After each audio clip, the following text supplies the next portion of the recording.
শোন অব্র, তোরে তো আমাদের এলাকায় নিয়ে আসলাম, দেখ আশেপাশে কত বড় বড় নদী, তোরে তো আজকে এই নদীতে গোসল করতে হবে।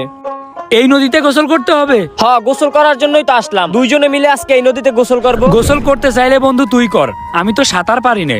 আমি যদি নদীর ভিতর ডুবে যাই তাইলে কি হবে? আরে পাগল, সাঁতার পারিস না মানে? সাঁতার তো একটু ছোট বাচ্চারাও পারে, আর তুই বলিস তুই সাঁতার জানোস না, এটা কোনো কথা? বন্ধু আমি ছোটবেলা থেকেই শহরে থাকি, এই জন্যই তো আমি সাঁতার পারি না। সমস্যা নেই, তুই গোসল কর, আমি পাড়ে বসে তোর গোসল করা দেখি। এটা কোনো কথা? দুইজনে মিলে আসলাম নদীতে গোসল করব, আর তুই বলিস তুই পারে বসে থাকবি, এটা কি হয়? তুই যে আমার নদীতে গোসল করার জন্য জোর করতেছিস, আমি যদি নদীর ভিতর ডুবে যাই তখন কি হবে? তুই কি করবি তখন? আরে তুই ডুববি কেন? আমি কি তোর সাথে আসি না? আমি সাথে থাকলে তোর ভয় কিসের? ও সেইটাই তো কথা, তুই তো সাথে আসিস। আচ্ছা তুই সাথে থাকলে কোনো সমস্যা নেই তো, তাই না? চল অব্র, সমস্যা নাই, চল। এই দাঁড়া দাঁড়া দাঁড়া দাঁড়া দাঁড়া বন্ধু, আমি তো এই প্যান্ট শার্ট পরে আইছি, আমার তো এগুলো চেঞ্জ করার জন্য আবার বাড়ি যাওয়া লাগবে। আরে এইটা তো কোনো সমস্যাই না, এই দেখ তোর জন্য বাসা থেকে শর্ট প্যান্ট আর এই যে গেঞ্জি নিয়ে আসছি, চল এবার গোসল করব। তুই আগের থেকেই প্ল্যান করে আইছিস? আচ্ছা ঠিক আছে দে। এই নে। আচ্ছা এটা চেঞ্জ করার জন্য কিছু দে। দাঁড়া, এই নে গামছাও নিয়ে আসছি।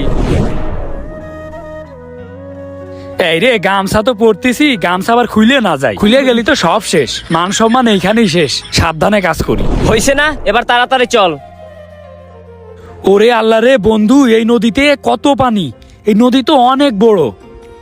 বন্ধু এখানে তো মনে হচ্ছে অনেক পানি, এখানে নামা কি ঠিক হবে? আরে অভ্র, তুই তো আসলেই ভিতুরে, আমি বলতেছি আমি তোর সাথে আছি, তারপরে তোর এত ভয় কিসের? আমি কি সাঁতার জানি না নাকি?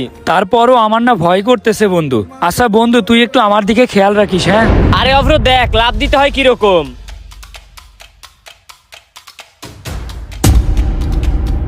আল্লাহ, এত পানির ভিতর লাফ দিয়ে দিল। কিরে অভ্র, বসে রয়েছিস কা? তুইও লাফ দে। আরে তুই কি পাগল হয়েছিস নাকি? আমি এত পানির ভিতর লাফ দিব কিভাবে? আচ্ছা আমি এইখানেই গোসল করতেছি, হ্যাঁ আমি কোনো লাভ দিচ্ছি না। আরে তুই এত ভয় করস কা? লাফ দে। আচ্ছা দাঁড়া আসতেছি, আমার না খুব ভয় করতেছে রে। আল্লাহ তুমি আমারে বাঁচাইও।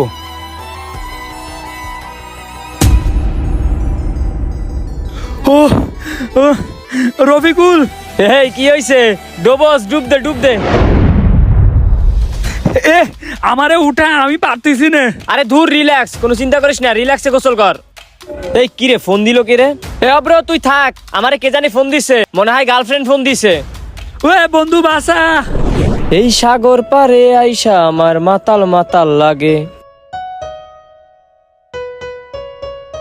ওহ, গার্লফ্রেন্ড ফোন দিছে রে, দেখি ফোনটা রিসিভ করে কি বলে। অব্র তুই একটু থাক, গার্লফ্রেন্ডের সাথে কথা বলে আসতেছি। হ্যাঁ জান, কি অবস্থা, কেমন আছো? আরে আর বইলো না, ঢাকা থেকে চাস্তো ভাই আইছে তো, তারা নিয়ে গোসল করতেছি। হ্যাঁ, তোমারে খুব মিস করতেছি জানো। বন্ধু বাসা। আল্লাহ মরে গেলাম, আল্লাহ আমারে বাঁচাও। কিরে ওই কই গেল? হায় হায়, এই ওই তো সাঁতার জানে না, ওই ডুবে ডুবে গেল নাকি? কোনো দিকেই তো দেখা যাইতেছে না, তাড়াতাড়ি যাই খুঁজে দেখি পাই কিনা। কোনো জায়গায় তো নাই, কোন দিকে গেল? ডুবে গেল নাকি? ওই আমার অনেকবার বলছে ও সাঁতার জানে না, তারপর আমি ওরে জোর করে নামাইছি, এখন যদি ও ডুবে যায় তাইলে আমার কি অবস্থা হবে?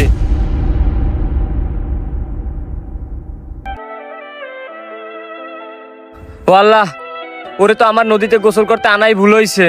ও তো আগেই বলছিল ও সাঁতার জানে না, এখন ওর ফ্যামিলির আমি কি জবাব দিমু? ভাইটা গেল নদীতে গোসল করতে, কখন গেছে খবর নাই। চল তো যাইয়ে দেখি কই আছে। কিরে, রফিকুল ওই জায়গায় বসে আছে, অব্র কোথায়? কিরে রফিকুল, তুই এই জায়গায় বসে রয়েছিস, অব্র কোথায়? ও ভাই, আপনি আইছেন? ভাই একটা সর্বনাশ হয়ে গেছে। সর্বনাশ হয়েছে মানে কি হয়েছে? ভাই আর বইলেন না ভাই, ও তো পানির ভিতর ডুবে গেছে। হ্যাঁ, পানিতে ডুবে গেছে মানে? হয় না সাঁতার জানে না, তুই ওরে পানিতে নামতে দিলি কে? ভাই আমি তো বুঝতে পারি নাই, হয়তো পানির ভিতর ডুবে গেছে, আমি কি করব? তাই কি করবি মানে? নাম চালু কইরা, হোজারে চালু কইরা। এই দেখ তো, এদিকে নাম।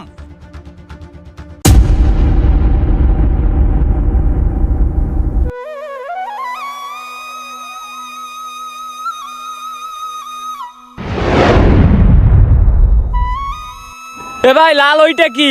অব্র তো লাল গেঞ্জি পরে আইছিল। এই দেখি তো এটা কি। এই ধর ধর ধর, চালু করে উঠা। আরে কি হইছে আল্লাহই জানে। এই অব্র, অব্র, হায় আল্লাহ, কি হইল ওর? আল্লাহ রে, এই অব্র, ওঠ না। ও ভাই কি হয়েছে তোর? কি হয়েছে ভাই, এরকম তাকাই রয়েছেন কেন? আরে এটা কি করলি তুই? ও তো মারা গেছে। কি কি বলেন এটা? এই অব্র ওঠ, অব্র ওঠ। এটি কোনো কাল্পনিক ঘটনা নয়, এটি সত্য ঘটনা অবলম্বনে একটি নির্মিত শর্ট ফিল্ম। এখন বর্ষা বাদলের সময় শহর থেকে অনেক মানুষই গ্রামে ঘুরতে যায়। তাদের ভিতরে অধিকাংশ মানুষই সাঁতার জানে না। তারা সবাই একটু সাবধানে চলাফেরা করবেন। নদীতে গোসল করার সময় সাবধানে গোসল করবেন।